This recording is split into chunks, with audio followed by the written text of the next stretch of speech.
नमस्कार। हिमाचल की खबरों में आप सभी का स्वागत है। मैं हूं आपके साथ स्मिता सिंह। बुलेटिन की शुरुआत करते हैं बड़ी खबरों के साथ। खबर शिमला से है, जहां सीएम सुखविंदर सिंह सुक्खू ने वर्चुअल माध्यम से केंद्रीय गृह मंत्री अमित शाह की अध्यक्षता में दिल्ली में ड्रग तस्करी और राष्ट्रीय सुरक्षा पर आयोजित क्षेत्रीय सम्मेलन में हिस्सा लिया। इस दौरान सीएम ने ड्रग माफिया से प्रभावी ढंग से निपटने के लिए राज्यों को अधिक अधिकार देने की आवश्यकता पर बल दिया। उन्होंने यह भी कहा कि इसके अतिरिक्त ड्रग माफिया पर प्रभावी ढंग से नकेल कसने के लिए narcotics drugs and MP physiotropic substances यानी कि एनडीपीएस अधिनियम में संशोधन भी आवश्यकता है। इसी के साथ सीएम ने यह भी कहा कि प्रदेश में नशीली दवाओं की बढ़ती समस्या को देखते हुए राज्य सरकार की पूरी संवेदनशीलता के साथ इस समस्या पर अंकुश लगाने के लिए महत्वपूर्ण कदम उठा रही है। साथ ही बताया कि प्रदेश विधानसभा में नशाखोरी के खिलाफ प्रस्ताव पारित किया गया है। वहीं बैठक में विभिन्न राज्यों के राज्यपाल, मुख्यमंत्री, उप मुख्यमंत्री और वरिष्ठ अधिकारी जुड़े और मुख्यमंत्री के प्रधान सचिव भरत खेड़ा और प्रदेश सरकार के अन्य वरिष्ठ अधिकारी शिमला में सीएम के साथ मौजूद रहे।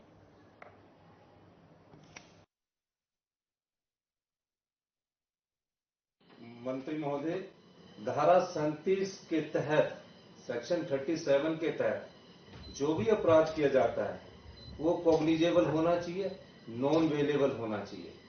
ये इसमें अगर आप प्रावधान करवा देंगे, राज्यों को अत्यधिक उससे शक्ति मिलेगी। मैं आपके ध्यान में लाना चाहूंगा कि एनसीबी का जोनल ऑफिस भी माननीय मंत्री महोदय कुल्लू में खोला जाना चाहिए, क्योंकि कुल्लू में अगर आप एनसीबी का कोई जोनल ऑफिस खोलेंगे, उसका फायदा हमारे यहाँ से जो तस्करी होगी उसमें हम उनको आगे उनके खिलाफ कड़ी कार्रवाई कर सकेंगे। और जो फॉरेंसिक लेबोरेटरी है मॉडर्न, वो भी अगर आप हमें स्वीकृत करवा देते हैं और एक मॉडर्न हाईटेक सेंट्रल जेल की स्वीकृति आप हमें दे देते हैं और फास्ट ट्रैक कोर्ट जो कि आपने अभी बताया है, फास्ट ट्रैक कोर्ट में ट्रायल होना भी बहुत जरूरी है। मेरा आपसे प्रार्थना रहेगी कि अगर आप हमारे जो संकल्प है जो विधानसभा ने पारित किया है, क्योंकि हिमाचल प्रदेश इससे छूता नहीं है, इसमें कोई दो राय नहीं है और आपके सहयोग के बगैर हम आगे नहीं बढ़ सकते हैं, क्योंकि इन धाराओं में अगर आप परिवर्तन करते हैं तो निश्चित तौर पर सभी प्रदेश के राज्यों को इसमें काम। बीबीएमबी और केंद्र चंडीगढ़ में हिमाचल की हिस्सेदारी लेने को लेकर गठित कैबिनेट सब कमेटी की पहली बैठक राज्य सचिवालय में हुई और इस बैठक में पंजाब पुनर्गठन अधिनियम के तहत हुए समझौतों का अध्ययन किया गया। कमेटी के अध्यक्ष कृषि मंत्री चंद्र कुमार, सदस्य उद्योग मंत्री हर्षवर्धन चौहान और जगत सिंह नेगी बैठक में मौजूद रहे। बैठक में बीबीएमबी में हिस्सेदारी को लेकर सुप्रीम कोर्ट में चल रहे केस को लेकर फीडबैक लिया गया और इससे अधिकारियों को सुप्रीम कोर्ट में मजबूती से अपना पक्ष रखने को कहा गया है और यह केस फाइनल स्टेज पर है और इस मामले की 26 जुलाई को सुप्रीम कोर्ट में सुनवाई होनी है। और कमेटी के अध्यक्ष चंद्र कुमार ने कहा, हिमाचल बीबीएमबी में अपनी हिस्सेदारी की लंबे समय से लड़ाई लड़ रहा है। चंद्र कुमार ने यह भी कहा कि बीबीएमबी में हिमाचल का 7.19% हिस्सा है और जिसकी देनदारी को हिमाचल कोर्ट में लड़ाई लड़ रहा है।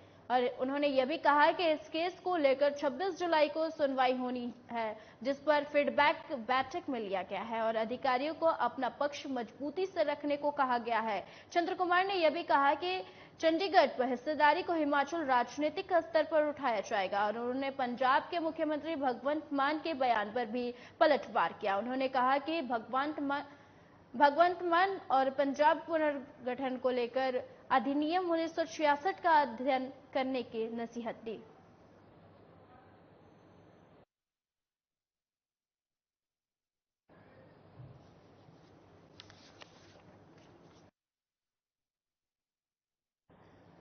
आपको बता दें कि बीबीएमबी और केंद्र चंडीगढ़ में हिमाचल की हिस्सेदारी लेने को लेकर बैठक गठित की गई थी, जिसमें कैबिनेट सब कमेटी की बैठक राज्य सचिवालय में हुई थी। और आपको बता दें कि इस दौरान 26 जुलाई को सुनवाई होनी है, जिस पर फीडबैक बैठक में लिया गया है और अधिकारियों को अपना पक्ष मजबूती से रखने को कहा गया है। चंद्र कुमार ने यह भी कहा कि चंडीगढ़ पर हिस्सेदारी को हिमाचल राजनीतिक स्तर पर उठाया जाएगा। उन्होंने पंजाब के मुख्यमंत्री भगवंत मान के बयान पर भी पलटवार किया है। उन्होंने यह भी कहा कि भगवंत मान को पंजाब पूर्ण पुनर्गठन अधिनियम 1966 का अधिनियम करने की नसीहत दी है।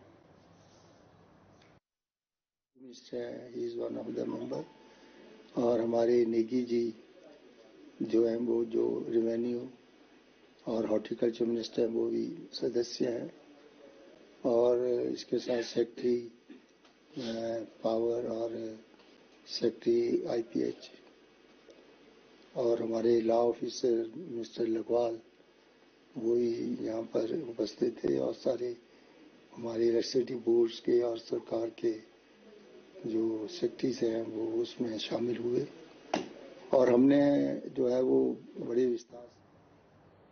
भारी बारिश के बाद शिमला के लिए में जलापूर्ति करने वाली परियोजनाएं अभी भी पूरी तरह से बहाल नहीं हो पाई है।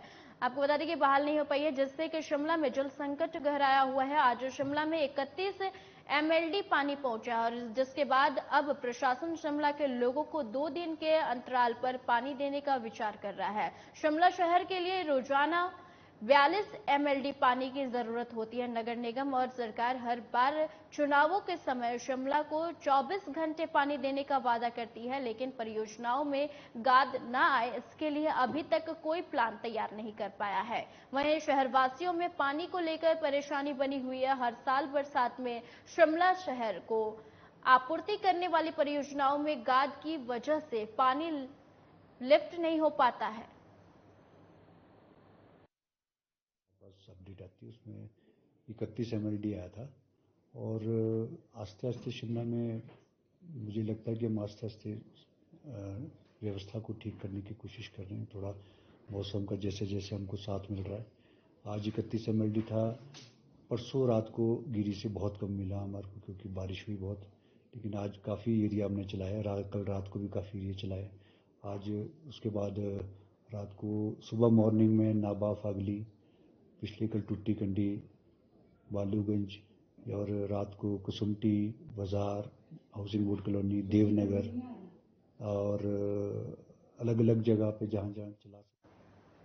सराज विधानसभा में पिछले दिनों बरसात के कारण हुई भारी क्षति में युवा कांग्रेस की पूरी टीम लोगों के बीच राहत कार्य और उनके सहयोग करने में लगी हुई है।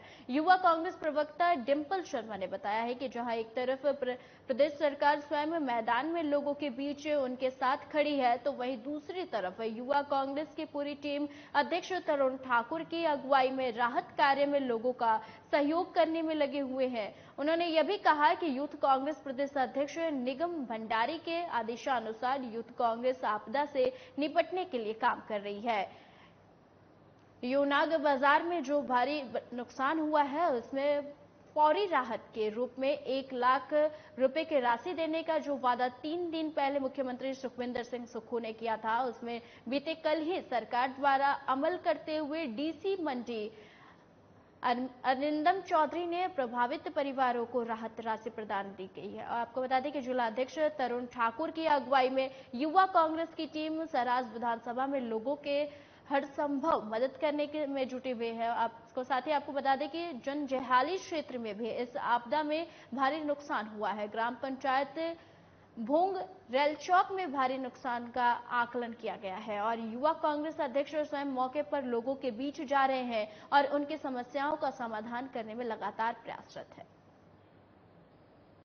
कारण जो पहली दफा शायद ऐसा हुआ कि इतनी भारी बारिश के कारण लोगों का काफी ज्यादा नुकसान हुआ, जिसमें कि जिला मंडी युवा कांग्रेस के द्वारा भरपूर प्रयास जो लोगों की मदद के लिए किए गए, और लोगों की जो भी समस्याएं थी, जो भी उनका नुकसान हुआ है उसकी भरपाई करने हेतु हमने सरकार से भी निवेदन किया है। और लगातार मैं अपने पूरे सिराज विधानसभा क्षेत्र में और मेरे साथ यहाँ के जो हमारे युवा कांग्रेस के ब्लॉक अध्यक्ष है गोपाल सहगल जी और पूरी उनकी टीम जो है जगह जगह जाकर जिस क्षेत्र में, जिस गांव में और जिस कस्बे में जो नुकसान हुआ है उसका जायजा। सिरमौर जिले के गिरपार क्षेत्र में भारी बरसात ने ऐसा कहर बरपाया है कि 1 सप्ताह बाद भी क्षेत्र में स्थिति सामान्य नहीं हो पाई है। क्षेत्र में अभी भी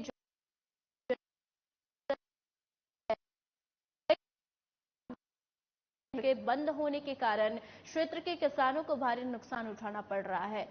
नौहराधार क्षेत्र में आलू और फ्रांसबीन, मूली, धनिया, टमाटर की फसलें मंडियों तक न पहुंचने से जहां किसानों को भारी नुकसान उठाना पड़ रहा है, तो वहीं गत्ताधार क्षेत्र के तांदियों, खिजवाड़ी और देवल्ला, मानल, रिनोई, कलोना, रीठ, अवाठा, सांगना, नया पंजो। आपको बता दें कि टमाटर की तैयार फसल को लोग पीठ पर उठाकर 4 से 5 किलोमीटर का सफर तय करके सड़क तक पहुंचा रहे हैं। आती है लगभग 15 किलोमीटर की दूरी पर है और आज जब से बरसात लगी है तब से अभी तक भी रोड नहीं खुला है। हमारे कुछ किसानों के टमाटर भी सड़कों में सड़कें बर्बाद हो रहे हैं और यहाँ तक कि आटा, चावल, दाल इत्यादि खाने की सामग्री लाने की भी समस्या खड़ी हो गई है कि दुकानों से, बाजार से राशन लाना भी बड़ा मुश्किल हो गया है।